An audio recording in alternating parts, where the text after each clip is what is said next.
The views and opinions expressed on the Healthcare Advocate Show do not necessarily represent the views and opinions of Connoisseur Media or its advertisers. Revolution Healthcare Radio is brought to you by Home Helpers of Connecticut, in-home senior care services, and Protein Sciences, the creators of Flu Block, a safer, more effective flu shot. It's Revolution Healthcare, the show that keeps you in the know about the ever-changing healthcare system. We all need answers to our many questions about health and the revolution in healthcare. Presented by Patient Advocate for You, making sure that your healthcare is coordinated properly. And now, here is Sharon Gauthier, taking your calls and sharing information. 1-888-574-2723. 1-888-574-2723. Good morning, everybody. Beautiful weekend it is. I couldn't believe the weather yesterday, as we're going to be off to Florida next week, and hopefully it'll be warmer down there. So you're listening to Revolution Healthcare. This is Sharon Gauthier. I'm a registered nurse, and we have a care management company. And every week we talk about different issues relating to healthcare, patients, families, and how difficult it really is to navigate the system, whether it's hospitalization in the community, trying to get resources together. One of the things that I got very interested in a few years ago are home care agencies. And the reason for that, one of our guests is playing with his speaker. The reason for that is that as we started working with families, whether it was in the hospital or it was in the community, we found that they would have private aides. And I was a little taken back many times over the quality of the aides that I was working with and the agencies that they came from, and that they basically were working on their own with little training. They might have a CNA certificate, which I actually used to teach in that program at Capitol. And the agencies were led to believe if they had the CNA certificate and it's not a license, that they were kind of on their own to do what they needed to do. I think our guests today and I are going to talk a little bit about how that is a problem if you actually don't know the person that you're taking care of, because every dementia person is different, right, Peter? Yes, absolutely. Every dementia person is different. Every family is different. And having a private aide, which Home Helpers is an agency that provides homemakers and companions, correct? That's correct. And also certified nursing assistants. That's correct. Okay, so I wanted to first talk a little bit about what a certified nursing assistant is. Certified nursing assistant is someone who has a certificate from the state of Connecticut, and you actually can look them up online to see whether or not they do have that certificate. That's correct. And whether or not they were thrown off the list for any abuse or, larceny or whatever it is. That's correct. And also you can see the expiration date. Of it. And how long is that certificate good for? I think it's probably 2 years. And within that 2 years, they have to have exposure and experience, right? That's right. So in that 2 years, they can't get it, not do anything for 2 years, and then go and tell you that they have this certificate. That's correct. Even though they say they have their certificate, they still have to go through the Home Helpers training program. Okay. So, as I mentioned, I used to teach the CNA program at Capitol Community College. When I was teaching the nursing program, they would grab the nurses, the professors upstairs to come in, train in that program. And there was a didactic, which is the classroom piece of it. And then there was the clinical piece of it in the convalescent home. You know, I was pretty appalled by the kind of people that showed up in that group.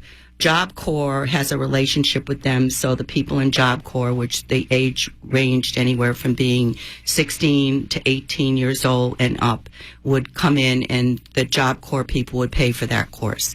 So that would be half the class.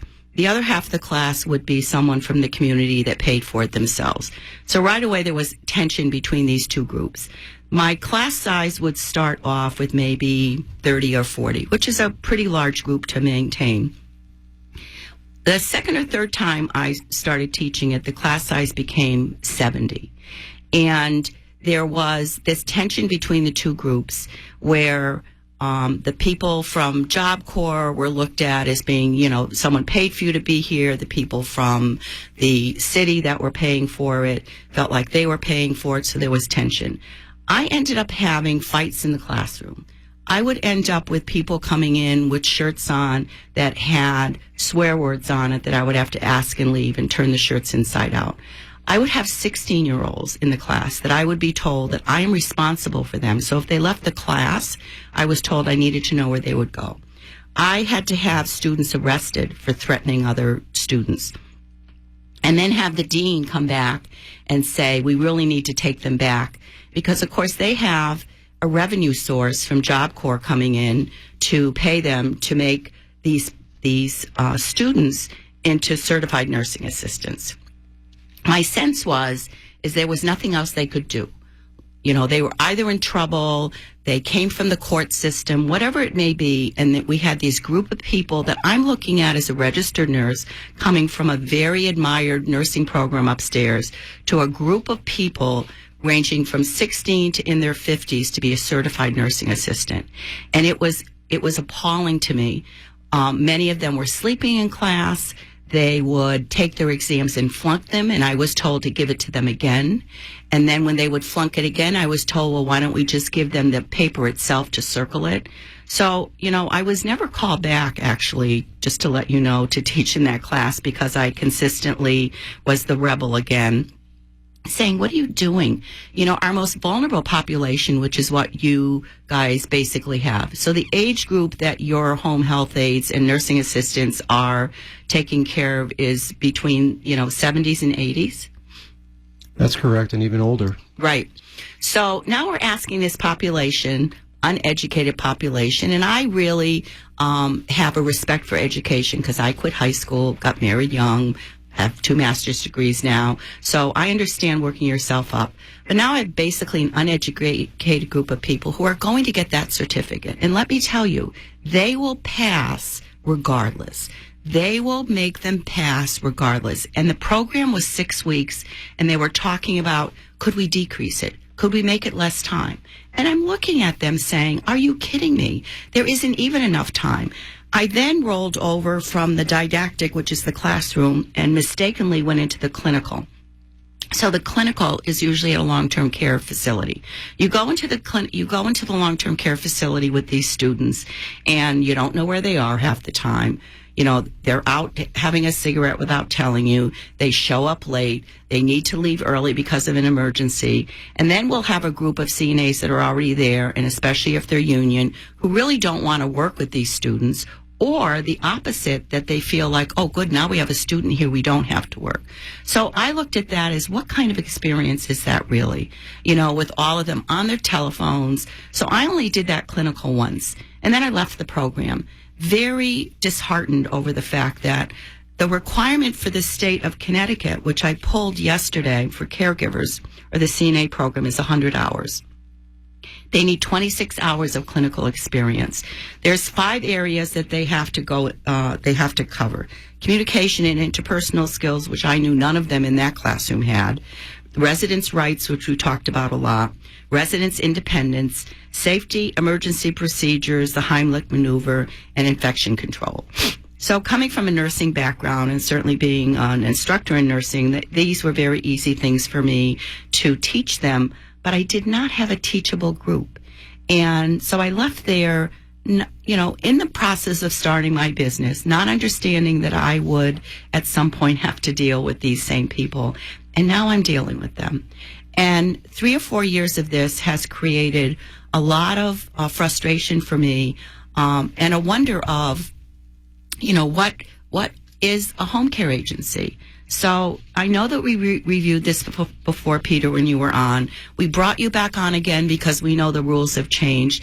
But, you and I also talked about, we need to talk about what home care actually is and what it should be. And the people that come to you are in crisis, and what is it that we should be offering you? Well, Sharon, I'm so happy you brought up the red flag about the education service and the population in there. I do want to say that some of the folks that go through those programs do rise to the top, and they do make good CNAs and good caregivers. But you're right, there's a lot that just go there because they have to be there. They just are either being paid or it's an obligation, and that's why we go through a very extensive interview process. And as I said early in the show, even though they say they have their CNA, they still have to go through the home helpers training.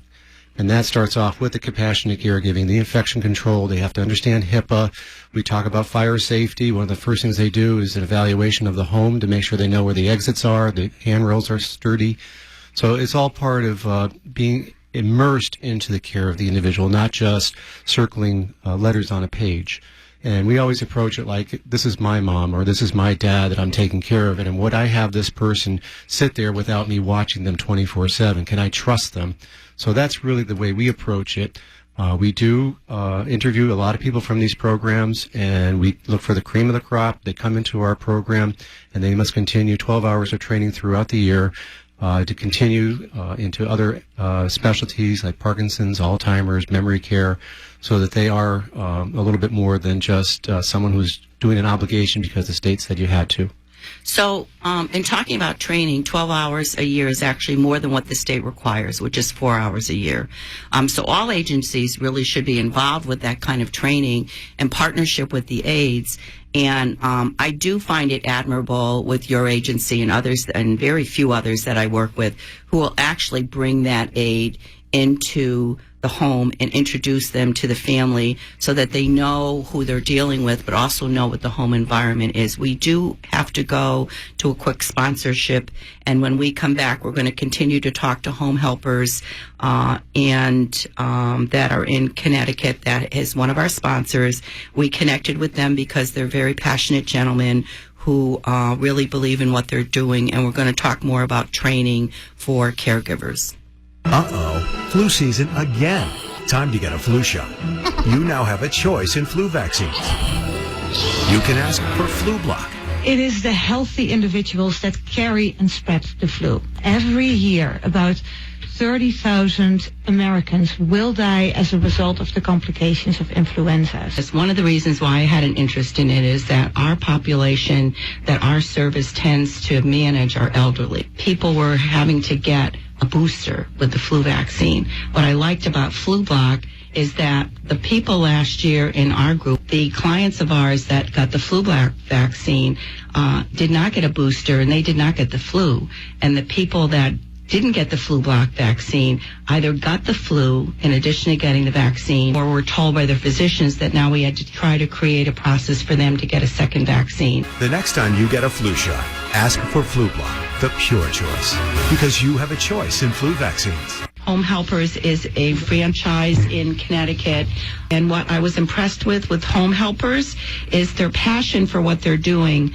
We worked with them in the past, and we recommend them to our clients. Are you looking for senior care for an aging parent or loved one? Are you a new mom or working parent who could use an extra hand? Let Home Helpers of Connecticut make your life easy. Get a free consultation. Call 860-698-2244 or find the nearest office at homehelpershomecare.com. Welcome back, everyone. We're speaking to Home Helpers. They're a franchise that are in Connecticut. We have 3 gentlemen here. And Peter, where is your particular company? We are in the Enfield area, right on Hazard Avenue. We cover the north central part of Connecticut. And then you have 2 others that are in... We have Kurt here today. He does the Farmington Valley, and Sharad, who does pretty much south of Connecticut, south of Hartford, all the way down to the New Haven area. Okay, so you're pretty much covering the state, which is really good. Pretty much have the state covered, yes. So we're talking about training for caregivers and the 12 hours that you require, which is written in a testing at the end of it, and then bringing the caregiver into the home to really introduce them into the home. And then particular disease states which are really related to not managing the disease, but the symptoms from the disease that may be creating a functional disorder for them, correct? Correct. So that should be the requirement for every agency, and it isn't. There are some agencies out there, and again, there are 428 registered agencies in the state of Connecticut. I wanted to talk a little bit about the difference between licensing and and registration. Every single agency in the state that is a homemaker and companion agency is registered. Although Right at Home would like to think that there's a difference between registration and an agency, there truly isn't. They're one of the companies that goes into in depth on their website in Connecticut the difference between a registry and an agency. And there is no difference. Every one of you goes through, right, the Department of Consumer Protection. That's correct. It's a registration. We fill out some paperwork and get a registration number. Right, and that's where it ends. In Connecticut, that's where it ends. That's where it ends. So licensing, which Connecticut does not do, would require something more than that. It would require you to have certain kinds of education, certifications, licensing in order, like being a registered nurse. I'm licensed as a registered nurse. In order for me to license, there is a whole criteria that I needed to have in order to do that. So I wanted to clarify that with our public. If you could please give us a call at 888-574-2723. We'd love to answer some of your questions and also hear some of your stories. So if everyone goes onto the Department of Consumer Protection, you can see what the regulations are for to be a homemaker and companion agency. And what is the requirement besides registering? Well, you register and you pay $350. You do that annually, and that's pretty much it. But there must be some criteria for you, though, I believe, that they do ask you to do, like contracts and... Oh, yes, of course. For the state of Connecticut, you have to have a care plan in place and an agreement with the client. So we make sure that they understand the terms and conditions of our relationship. We sit down and do a care plan that is done with the client and or family member. It is modified. It is kept in the home. It is reviewed every shift. And then the caregiver as well as the client can make changes as the situation changes. So those two pieces of paper documents must be agreed to and signed by both client and agency. And a background check is required. The background check is required for 7 years, 50 states, and that's done with all of our caregivers. And you'd be surprised how sometimes a flag does come up. And when that comes up, is that someone that you'll hire? Well, it depends. If it's just a speeding ticket, that's not going to be held against them. But if it's something more than that, yes, we will prevent them or not give them in a place where, again, as I said, it's going to be my mother or my father. I can understand someone, getting caught speeding a little bit, but as far as DWI or fourth-degree larceny, absolutely no way. And, I had an experience last year with a franchise, another agency, where they did bring in an aide. And very nice aide. She was very good with the family. The family loved her, but there was something about her that bothered me.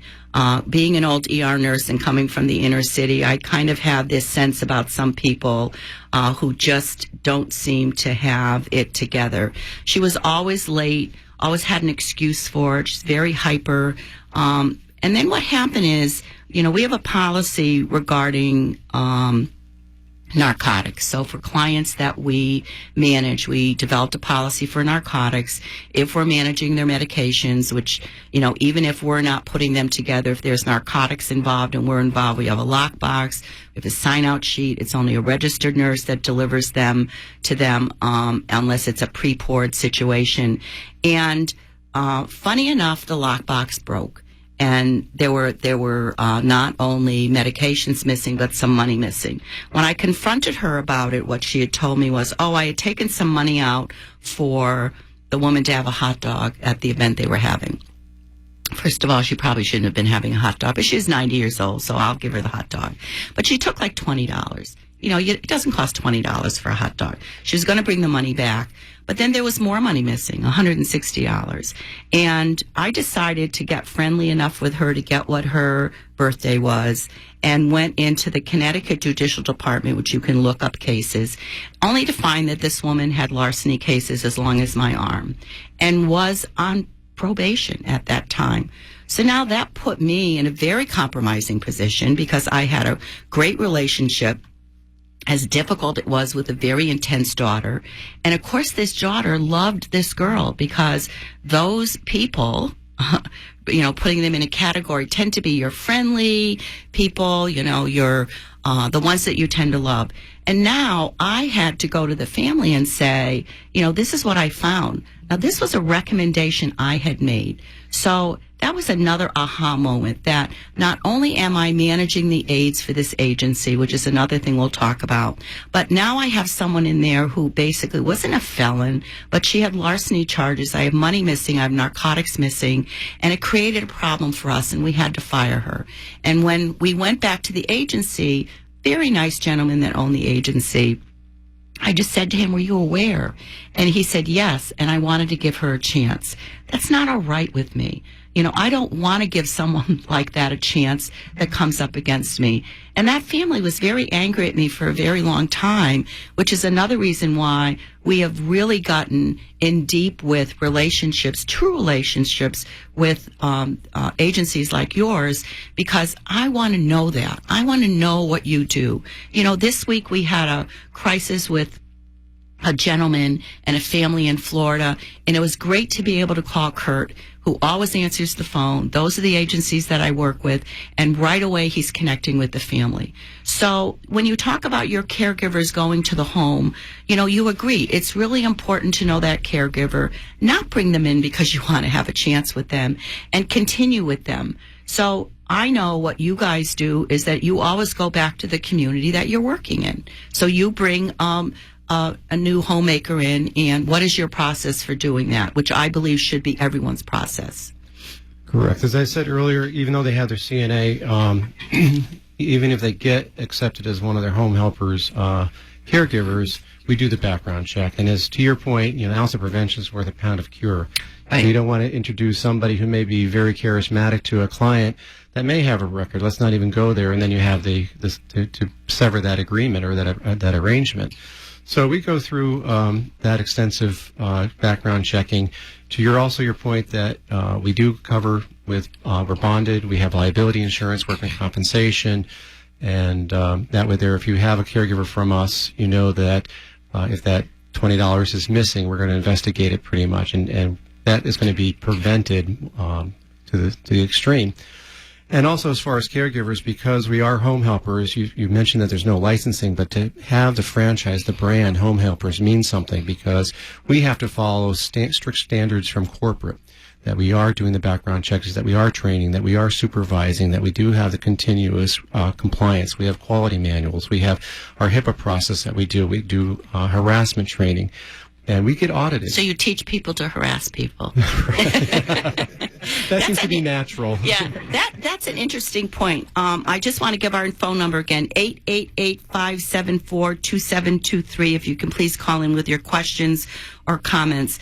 That's very interesting, because I never looked at that having a franchise is actually better than you start your own company privately, because you do have that backup from them and that requirement from that. So thank you for bringing that up. There's at least 7 different categories that we have to maintain. They send out what they call a field professional consultant to work with us, check our records, make sure that we're complying with state, local law, as well as the franchise quality standards. And if we don't do that, then we get on notice and we try to correct, or you lose your franchise. So it's a very serious thing with home helpers. And the thing, if you do hire somebody because you want to save some money, especially with the new law that came in, you want to 1099 them. What happens if they call in sick? What happens if they don't show up? What happens if that $20 is missing from that medicine jar or that cigar? And is that even allowed now at all, a 1099? Is it still allowed? Because I'm very confused about the law, so we can talk a little bit about that. I know the law changed. It has to do with 40 hours a week working, really with them actually actively being awake with a client. But does that eliminate those companies who aren't franchises to go out there and 1099 someone? And for those of us in our audience who don't know what that is, so if someone is not... if someone is 1099, it means they're working independently. In order to work independently, that means that they need to be working for more than one person. You also are not directed by anyone. So for myself, having a registered nurse's license, I could work as a 1099 for several people as a registered nurse based on my licensing, and I am self-directed. So nobody has to direct me on how to be a nurse. For a CNA, they're not self-directed, and they can't work for an agency and be working 24 hours for someone, which is their only client, and be a 1099. Am I right? That is correct, and that is a slippery slope because now they become a full-time employee. You're responsible for their FICA, their Social Security deductions, and the client themselves. The client themselves, who thinks that they may be saving a few dollars, and they found this wonderful person that clicks with mom, and before you know it, the Department of Labor is on your doorstep. So one of the agencies that I know in West Hartford, how they went around this is that all their aides were 1099s, and they had them get a tax ID number. So their sense was, well, they have a tax ID number, so now they can be paid independently. But they seem to miss the point that if they're there for 24/7 and that company placed them there, then they can't be a 1099 with anybody. And I still think that clarification is going to be ongoing, as is the new laws, which is going to impact everyone financially. That's correct. And I think the new law is actually good for the client, even though it's going to cost a little bit more. I think the government is trying to protect the elderly who are vulnerable. So we want to raise the standards of who's going to be coming into the home, that they are trained, that they do have certain standards in education and skill sets, that financially, legally, that they're there. So I actually applaud the law as much as it's inconvenient to us. But I think the whole area of getting older is going to be bigger, and we're going to see more legislation. Even now they're talking about fingerprints on caregivers. That's coming. So, well, and I plan on, my graduate degree in public health has really always kept an interest in legislative issues going on. And Peggy Sayers, who's been on our show, she and I have talked, and a legislator and a registered nurse, talked a lot about the freedom that is out there for a lot of the agencies to really get into a medical model. And the difference between a home care agency and a home health care agency is this. A home care agency only deals with what, Peter? Well, in-home care. So a home care agency only deals with activities of daily living. Right, non-medical activities of daily living. So activities of daily living are what? Well, dressing, feeding, shopping, toileting, cleaning the house, doing laundry. Those are activities of daily living. What I have found, and I have addressed this with many of the agencies out there who know me, they've hired registered nurses. So they've had registered nurses on their staff that their claim is supposedly that they're supervising the aides. Well, you don't need a clinical registered nurse to supervise your aides, right? Correct. They're trained to do a certain task, and they're independent in doing those tasks. So for the agencies that I have annoyed and the ones that I have reported, and for the discussions that I've had with the Consumer Department Commissioner and his fraud department, and Michelle Siegel, who's the Assistant Commissioner, who's actually going to be on our show, my worry is that they are working out of their realm. There is no reason to have a registered nurse, which is, by the way, not a protected term, and the Connecticut Nurses Association and myself are going to be looking at a protected term. So when we come back, we have our first caller. You're listening to Revolution Healthcare Radio, and we're talking about home care, what it is and what it isn't. You now have a choice in flu vaccines. You can ask for FluBlock. No actual flu virus is used to make FluBlock. FluBlock protects against the flu. No gluten, no latex, no eggs, no antibiotics, or no formaldehyde. FluBlock is proven to provide broad protection against multiple strains of the flu.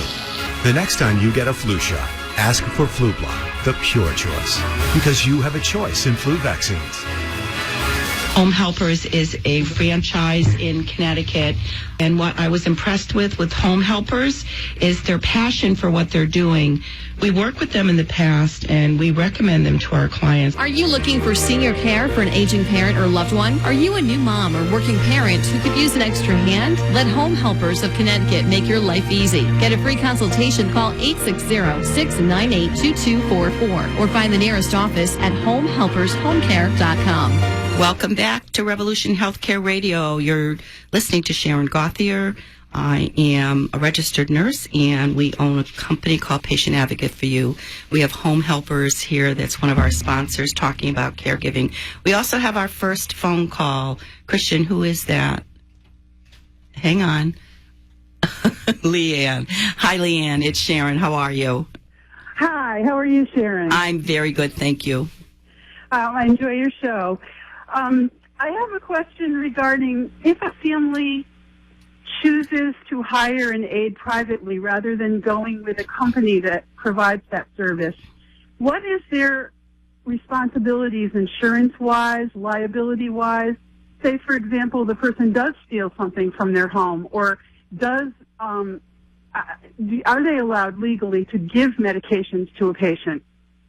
Well, I'll talk a second about this, and then I'll hand it over to Peter.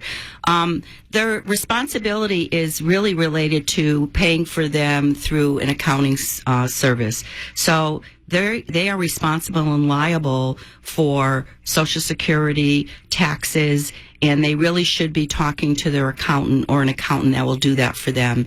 In addition to that, they can talk to their insurance agency about getting workman's comp. And it's really unfair for the caregiver not to have that, because if they get hurt or they leave the job, they can't collect unemployment. If they get hurt, there's there's nothing to cover them other than your homeowners. And your homeowners will be thrilled to hear that you have this private person in there, which will create a whole other issue that federal government and state government can come after you for those taxes. As far as the something being stolen, I'll let Peter address that. Well, again, your insurance policy may not cover a caregiver who is being paid for it in your house and may have stolen something. And allegedly it could be stolen, or it could be that the parent says, gee, you're doing such a great job, take this diamond ring, and she happens to have onset of dementia. So you have this he said, she said kind of situation that can set up. It's possible you can do it if you have all the insurances in place, that you have the ability to do a background check, reference checks, that this person is coming from someplace that's credible. And so there's basically no recourse for them if it's done privately, if they think that someone stole someone. And it's interesting that you talked about giving. We had a gentleman with dementia who was giving pictures to the aide. The aide actually did come from an agency, felt it was fine to take the pictures. Then it somehow came back to us. It created a whole lot of anxiety for everyone. But your aides or an aide from an agency really shouldn't be taking gifts from anyone. No, we tell them to take nothing other than maybe a box of chocolates at the holidays or for a birthday. If it's more than that, they have to report it to us. So I guess the answer to that is that if they're not from an agency, they're basically on their own. And I did have a client who had called me after the fact where she did have a private caregiver. She left both of her parents home with the caregiver to go to Italy for a wedding. When she came back, there was money missing, computers missing, all kinds of things missing. And when she called me about it, I was like, all you can do is call the police. You really have no recourse. And this is what happens when you have a private aide. So thank you for calling. I appreciate your question. It's very pertinent. Thank you. Can I just make one more comment? Absolutely. I've heard of stories where, people do have aides, either private or through a company, and very common things that happen are people don't think to remove checkbooks from homes or jewelry from homes, and, they know all the tricks. They take checks from the back of the checkbook, and so it's a long time before anybody knows that even there's something missing. So things like that just don't seem like they should be left in a home when to begin with. Yeah. Right. Yeah. And you talked a little about medications, so I definitely want to address that. So medications are probably the number one question that you guys get, right? Absolutely. Yep. And the way the law is in Connecticut, there is no one at all who is certified to give medications that is not a registered nurse or a licensed person in this state. So if you have agencies that are saying to you, well, our aides are med certified, it doesn't matter. They cannot administer medications to that client. They may be med certified through a group home that is overseen by a registered nurse, and they've had specific training for that, but that is only in a group home setting and no other place. So for those agencies out there who are telling their families the CNAs are med certified, they're not, and they cannot, under any circumstances, give a medication to the client. What they can do is they can help the client take their medication. So if it is pre-poured, which we encourage everyone to do, and we stay away from doing that if we can by connecting with a pharmacy. We're very connected to Care for You Pharmacy in Connecticut, where they deliver free pre-poured medications. And if they're pre-poured, your aides, correct? Well, if they're pre-poured, we can remind the individual to take the medications. And to Leanne's point, and then to yours, Sharon, is that as we can remind people to take the medications, a lot of times they'll get stronger because they're not forgetting and they don't have to go back to the hospital. And that's Correct. one of the big things, is that if you follow your regimen of medications, there's actually good things that come out of having an aide there to remind you and be sure that you do stay disciplined. And I always forget to take my own medications, but I remember my dog's medications. It's just silly that way. So maybe we need to get you an aide. Maybe, or a dispenser of some sort. Exactly. Well, and there are dispensers. There are lots of different tools out there to help families. But I want to make it clear, in this state, the nursing assistants, home health aides, absolutely cannot administer medications. And I know agencies that the aides are doing it. I know agencies that are saying that their aides are med certified. They are not, and they cannot do that. So thank you for your question. I appreciate your listening. Thank you for your show. It's a great show. You're welcome. Bye-bye. So anybody else with questions, our number is 888-574-2723. So we're continuing to talk about home care and home health care. So I want to differentiate between the two of them. As we spoke about before our leaving for a couple minutes for sponsorship, we talked about home care is activities of daily living. So you're hiring someone to do all the things that we do now pretty easily. Right. We're trying to make things easier for the client. We're not a health agency. We're, as far as pouring the medications, we're there to help for security, for fall risk, so people can stay in the home longer.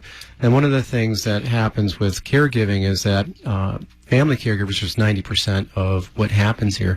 And a lot of them don't realize they're becoming caregivers. They may start with, oh, can you stop and get me some milk on your way home, honey? And the daughter shows up and finds out there's some dishes in the dish sink, puts them in the dishwasher. And the next day, the whole dishwasher is full and hasn't been run. And before you know it, they're emptying the dishwasher and they're doing all the grocery shopping. And it becomes, all of a sudden, they realize that they are a caregiver and it's starting to interfere with their own life. So what we do by being a home care agency, we get in there early, we take the edge off, we allow the daughter to be the daughter, and we take care of the dishes, the home care, the activities of daily living. And the sooner that happens is, statistically, it shows the longer the individual can stay at home. If they wait too long, then it's like, I really don't need care. It's a hard thing to come to, saying that I do need a home care person to be in the house. I'm proud. But if this happens early and make life easier, not only just for the client, but for the family too, who starts to get consumed. In my own personal case, my sister ended up retiring early to take care of our parents. Right. And when Nora Duncan was here, she was one of our guests. She's the regional director for AARP. They're very involved in the whole caregiver movement, which is really looking at caregivers in our country. And my children will be my caregivers. They may not realize that, but I've assigned them that. I've already putting in my living will what I want. I want ice cream regardless of whether or not I'm a diabetic, and just give me more insulin. I want my glass of wine at nighttime. Nora made it very clear that in this state alone, there are 50,000 caregivers that aren't paid. 50,000. So those are the children and the grandchildren and the neighbor, whoever that may be, who are not getting paid, which amounts to over $5 million that we are saving the state from having to pay. But we have to look at burnout, and we have to provide them with the ability to have resources and know how to take care of themselves. I was a caregiver for a very long time for my husband's mother who had dementia. I wasn't working outside of the home, but I had 2 young children, and I would go over there every week. And it was very consuming. It was emotional to me because my husband's take on her dementia was different than mine. You know, it was almost funny to me, but it wasn't to him that he didn't remember her. So it is very taxing. My own mother, who lived out of state, who thought she could drive because she lost her license.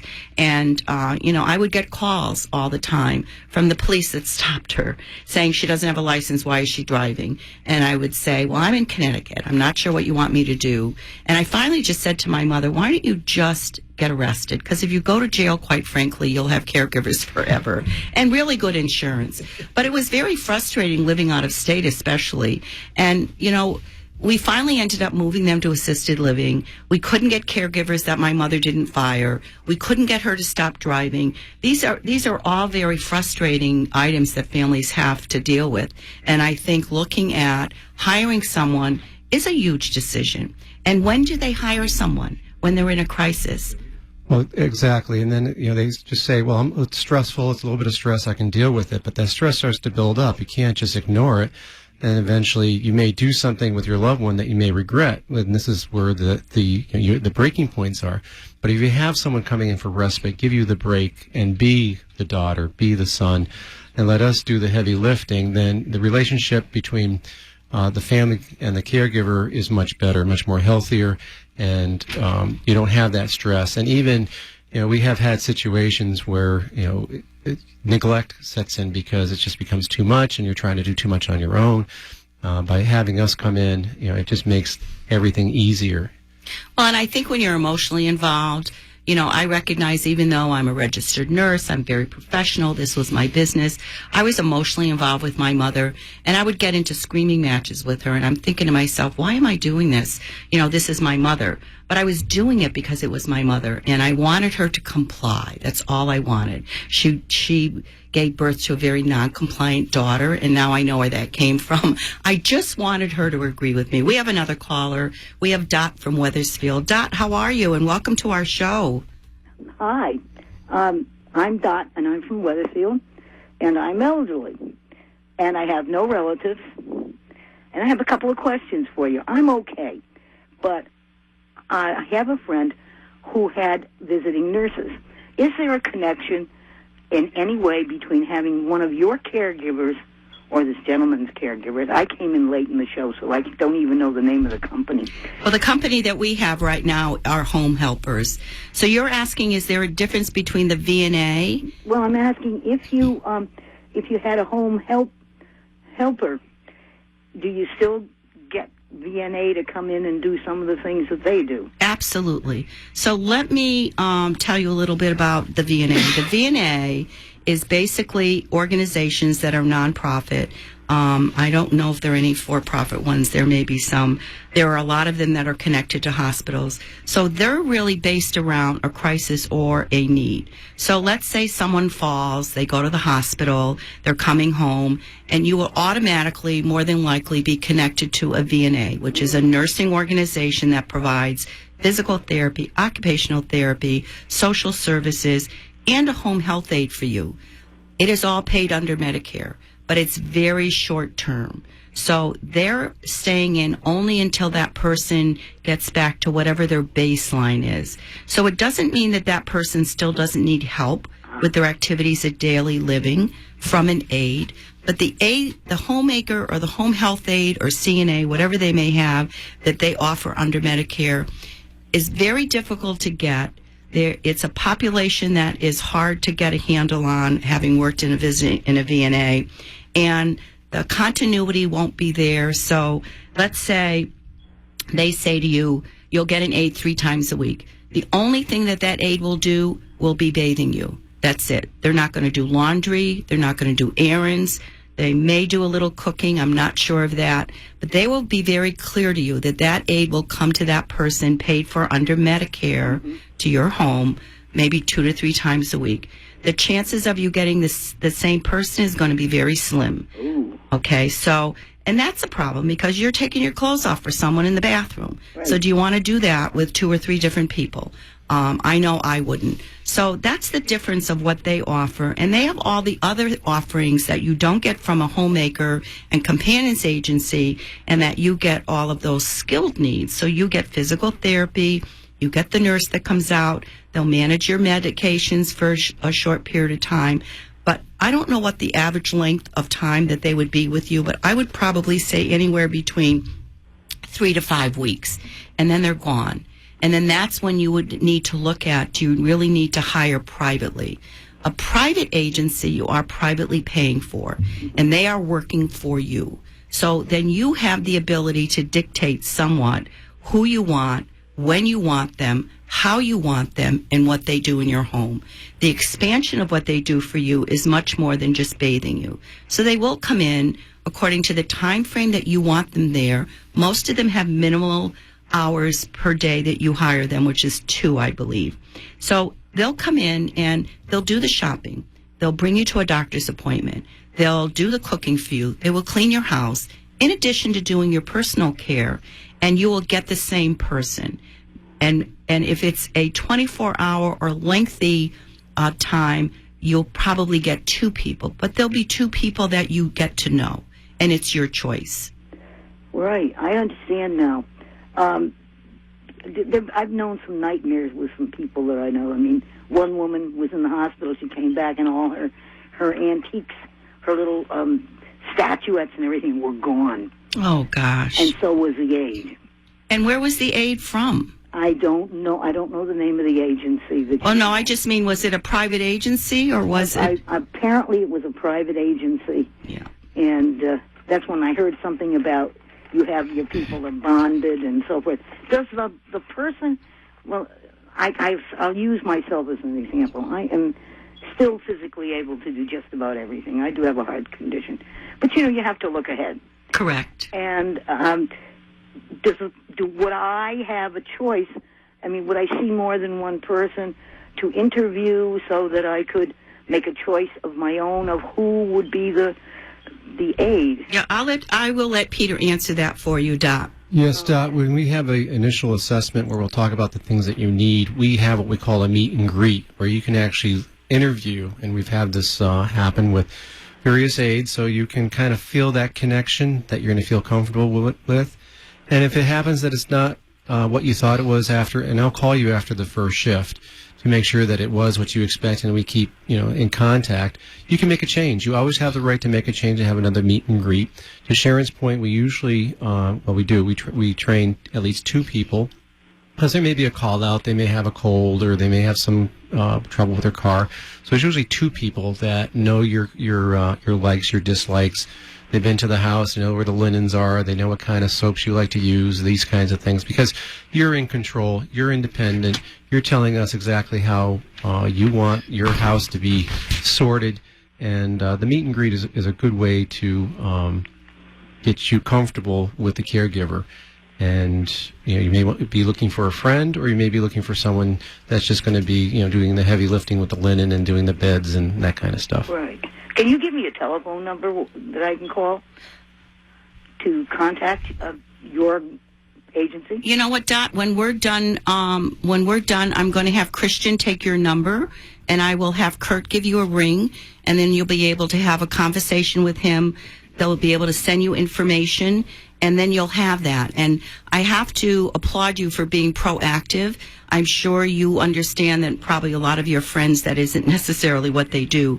They wait till there's a crisis. And especially if you do not have family around, it's very important to have a connection somewhere and understand what that means. Right. Well, my driver's license is going to expire in 2 years, and I've already made plans that I'm not having it renewed. Right. Because that's going to put me up to 85. Oh, God bless you. And you're right. And I'm glad that you're making the decision to not drive, because that's a whole other conversation I can have an entire show about. I'd like to ask you just one more question. Yes, ma'am. And again, I don't know the agency, but a friend of mine, well, the daughter of a friend of mine, hired a woman through an agency. I don't know which one. The lady everything was fine until the woman brought her son into the house, and the son was staying at the house and going to school in the town where he actually didn't live, and so living with his mother. So now the lady and she's there 24 hours with days off, etc. And then there's the son.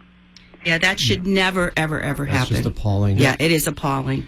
And those are the stories that we want our listeners to hear from everyone, that it is just awful what's going on there. We're going to need to go to our sponsorship, Okay. Dot. Please hang on to the phone, so that Christian can take your number. Thank you very much for calling. I really appreciate Great it. questions, Dot. Thank you. Yeah. So when we get back, we're going to continue our conversation about home care, home health care, what it is and what it isn't. Thank you for listening, and we'll talk to you shortly. For over a decade, Home Helpers has been making life easier for those in need. I was very impressed when we first met.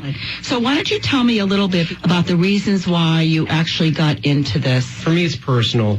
I took care of my aging parents who wanted to stay at home. We actually had a good experience having a home health aide come in and give us respite to make it as comfortable as possible, keep them in control, keep them at home, which was very, very important to my family. Home helpers share that same vision. We picked home helpers because they're extremely strict about the quality of care, the training of the caregivers. They're very serious about putting someone in the home and making sure they're insured, bonded, and well qualified to take care of someone's loved one. Are you looking for senior care for an aging parent or loved one? Are you a new mom or working parent who could use an extra hand? Let Home Helpers of Connecticut make your life easy. Get a free consultation. Call 860-698-2244 or find the nearest office at homehelpershomecare.com. You now have a choice in flu vaccines. You can ask for Flublok. No actual flu virus is used to make Flublok. Flublok protects against the flu.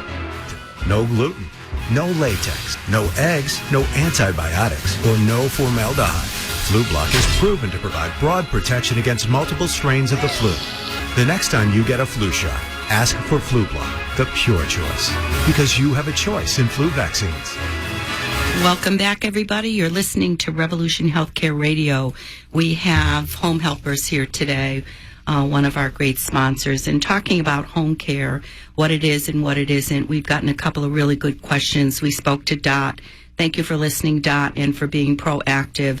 She brought a lot of good points, don't you think, Peter? Absolutely, and being so proactive and thinking ahead, I think Dot is a good example of staying home independently longer, Right. and just having life made easier. And deciding not to drive on her own, which should be another show. I got handed to me by our producer that Connecticut unpaid caregivers, there are 500,000. There's $5.9 billion in unpaid wages. $1 billion in unpaid wages just in the state of Connecticut.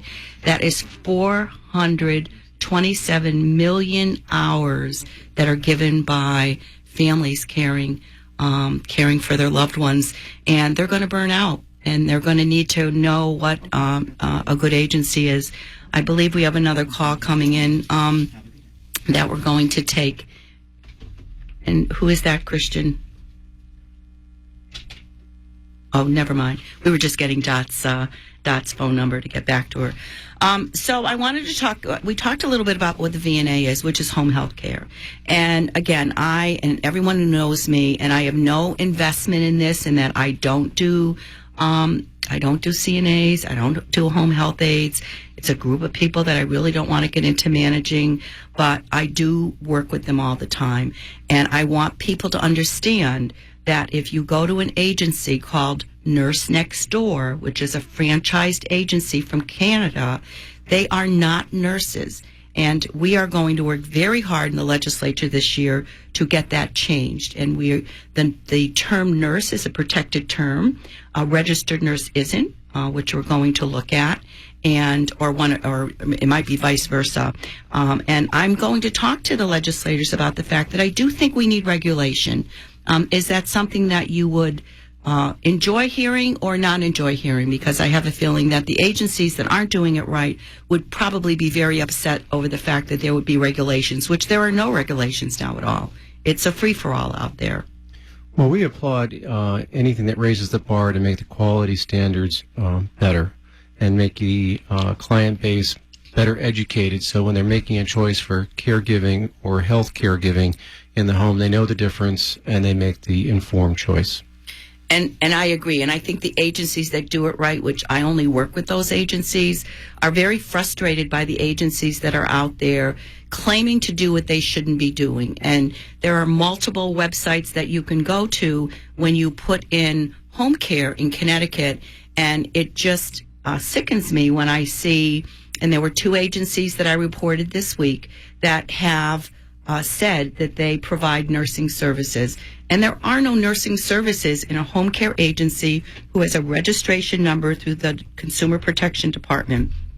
And I will continue to pursue that, and I will continue to provide them with information, because I think it was quite an aha moment when I met with the commissioner, Jonathan Harris, quite a nice gentleman who's been around the block a few times in the legislature, and his fraud department gentleman, John and Michelle, when we did talk about what's going on out there. They were totally appalled, and I continue to send them information. The other thing that I wanted to talk about were salaries, and we only have a couple more minutes to our show, and not to get into specifics, but you know, I think the model itself is difficult in that you do need to make a profit. I don't know what the profit margins are for home care. I tried to look that up and couldn't find it. But I do know that aides tend to be paid, you know, $9-10 an hour. And it's my feeling is that when you pay someone $9 or $10 an hour, that's what you're going to get. And if you get someone in that group, if not, you just happen to be lucky to get an aide. And I spoke to an aide from an agency the other day who's not gotten a raise in 3 years. And that's just appalling to me when the agency itself is charging, you know, $24, $25 an hour. That's so true. $9.15 is the minimum wage, and a lot of agencies pay that, and that's what basically, to your point, you're going to get. We pay slightly above that for a lot of reasons, because we do train, and we want the best of the best. And we don't want them to get the first paycheck and disappear for a week because they got money to buy wine, you know, right. Whatever. So, we do charge a little bit more because we are paying our caregivers a little bit more because we want a little bit above the average. So we have about 30 seconds left to our show. I want to thank everyone for listening. You can go to revolutionhealthcareradio.com and listen to all of our previous shows. We will have Fred on next week. I will be gone in Florida basking in the sun. He's going to talk to you a little bit more. We're going also talk about some of the agencies that are out there that are referral agencies and how they actually work. So thank you for listening. And please stay tuned next week from 11 to 12 to Revolution Healthcare Radio.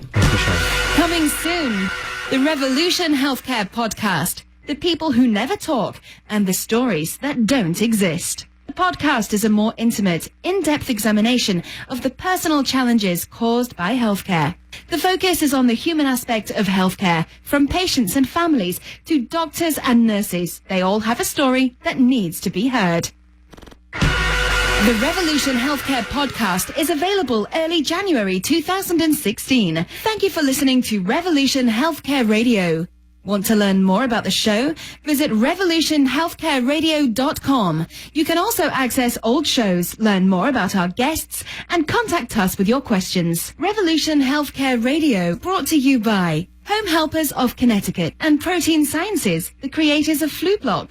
Let Home Helpers of Connecticut make your life easy. Get a free consultation. Call 860-698-2244 or find the nearest office at homehelpershomecare.com. No actual flu virus is used to make FluBlock. The next time you get a flu shot, ask for FluBlock, the pure choice. Because you have a choice in flu vaccines.